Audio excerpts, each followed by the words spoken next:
Bégayer. Bégayer. Bégayer.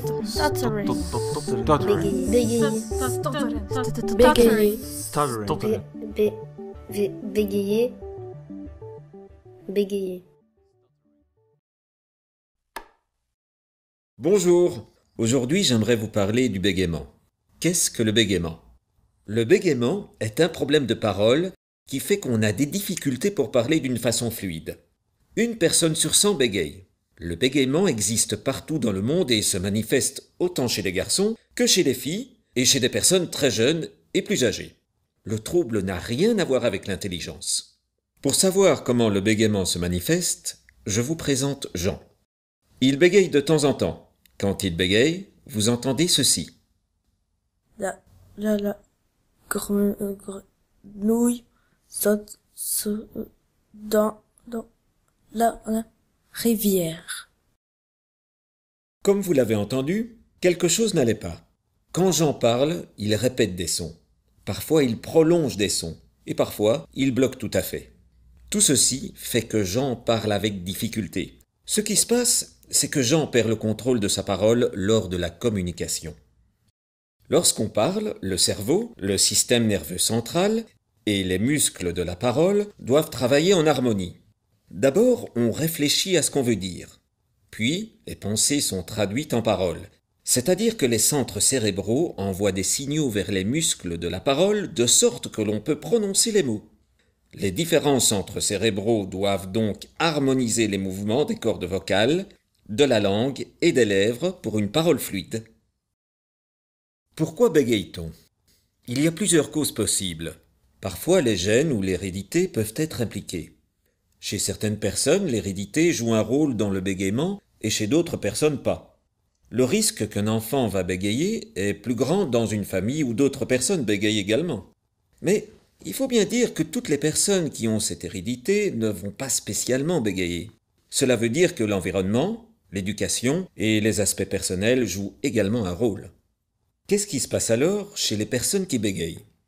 Des scientifiques mènent actuellement des recherches pour savoir si des zones neurologiques qui interviennent dans le processus du langage se développeraient autrement chez les personnes qui bégayent que chez les personnes qui ne bégayeraient jamais.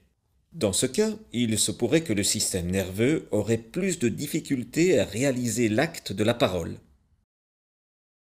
Quand quelqu'un bégaye, on peut être très mal à l'aise. La personne en question a le sentiment qu'il ne peut rien y changer. Le bégaiement le surprend tout à fait et peut se manifester à tout moment. La personne bègue ne peut pas arrêter le bégaiement. Parfois, il bloque tellement fort que plus aucun son ne sort de sa bouche. Certaines personnes ont l'impression d'étouffer. La conséquence est évidemment qu'il devient très fatigant de parler. Chaque personne qui bégaye le fait d'une façon différente, à des moments différents et dans des mesures différentes. La gravité du bégaiement peut également varier d'un moment de la journée à un autre. Quand la personne bègue parle à une autre personne, son bégaiement peut varier terriblement. Comment expliquer que le bégaiement peut autant varier? Les personnes qui bégayent ne gèrent pas leur bégaiement de la même façon. Certaines personnes ont appris à ne pas trop s'en faire de leur bégaiement. Ils continuent à parler tout en bégayant. Mais beaucoup d'autres personnes bèguent, ont peur de bégayer et veulent combattre le bégaiement. Ils commencent à se battre et à pousser les mots. Mais en ce faisant, les structures corticales et les muscles s'en mêlent encore plus, et le bégaiement ne fait que s'aggraver. On peut avoir peur du bégaiement. Certains auditeurs peuvent également réagir de façon inadéquate. Ils font des remarques désagréables comme « va un peu plus vite » ou bien « respire bien ». Ceci n'aide pas évidemment et ne fait qu'augmenter l'embarras de la personne bègue. Alors une personne qui bégaye peut commencer à éviter de parler. Il parlera de moins en moins, il changera ses mots, il évitera des personnes afin d'éviter de devoir parler. S'il est sûr qu'il ne doit pas parler, il ne sentira pas l'angoisse du bégaiement. C'est évidemment dommage, car il ne dira plus ce qu'il veut dire et comment il se sent. Finalement, le bégaiement l'empêche de parler avec d'autres personnes. Si la personne a peur de bégayer, il aura encore plus peur lorsqu'il parle, puisque c'est en parlant avec d'autres personnes que le bégaiement se manifeste.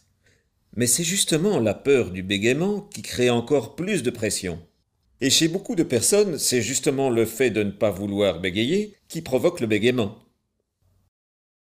Certaines périodes avec beaucoup de stress, d'excitation ou bien des périodes avec peu de sommeil, telles que pendant les examens, un déménagement ou un anniversaire, peuvent provoquer plus de bégaiement.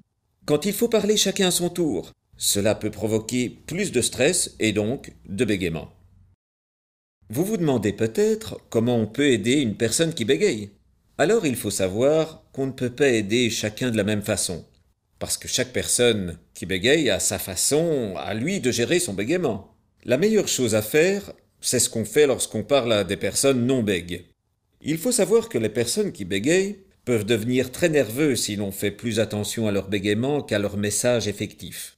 Demander à une personne bègue de ralentir ou de bien respirer n'aide pas. En prononçant ces paroles, on peut encore augmenter le stress et la tension, ce qui fait que la personne en question bégaye encore plus. Beaucoup de personnes ont peur quand ils entendent quelqu'un bégayer pour la première fois. Souvent, ils ne savent pas comment réagir. Les gens peuvent devenir nerveux eux-mêmes, parler bizarrement, ou bien carrément partir. C'est tout à fait normal, car le bégaiement n'est pas quelque chose à quoi on s'attend. Il n'y a pas de honte à avoir pour cela. Mais même après la première fois, il se peut qu'on se sente mal à l'aise. On se pose des questions. Dois-je faire quelque chose de spécial ? Puis-je demander quelque chose concernant le bégaiement ? Puis-je le dire quand je ne peux pas comprendre une personne qui bégaye ? Ce qu'on peut faire, c'est de le demander à la personne directement. La personne qui bégaye fait cela probablement déjà depuis toujours, car elle sait très bien ce qu'il va l'aider ou pas pour bien parler. En le demandant, on montre qu'on est prêt à l'écouter et à l'aider, même si l'on ne sait pas toujours quelle est la meilleure façon. Certaines personnes vous raconteront qu'elles n'aiment pas que vous trouviez les mots qui manquent pour terminer la phrase. Pour d'autres, cela n'a pas tellement d'importance. Toutes les personnes bègues n'aiment pas que l'on pose des questions sur le bégaiement. Il y en a qui prennent peur ou qui se fâchent. Cela veut dire que cette personne en question ne se sent pas encore prête pour en parler. Mais si tel est le cas, alors vous pourrez lui faire une invitation pour en parler plus tard. Peut-être que plus tard, lorsqu'on connaît mieux la personne en question, il acceptera d'en parler un peu plus. La personne qui bégaye ne l'a pas choisi elle-même. Si on veut l'aider, on peut simplement tenir compte du bégaiement. On peut donner à la personne bègue un peu plus de temps pour s'exprimer, pour trouver ses mots. On peut aussi être honnête avec lui et lui dire quand on ne comprend pas ses paroles. On aide déjà en montrant qu'on écoute son message, qu'il soit bègue ou pas. Finalement, il faut dire que les personnes bègues sont des personnes comme vous et moi, et qu'au fond, chaque être humain désire la même chose, que l'on écoute ce qu'il a à dire.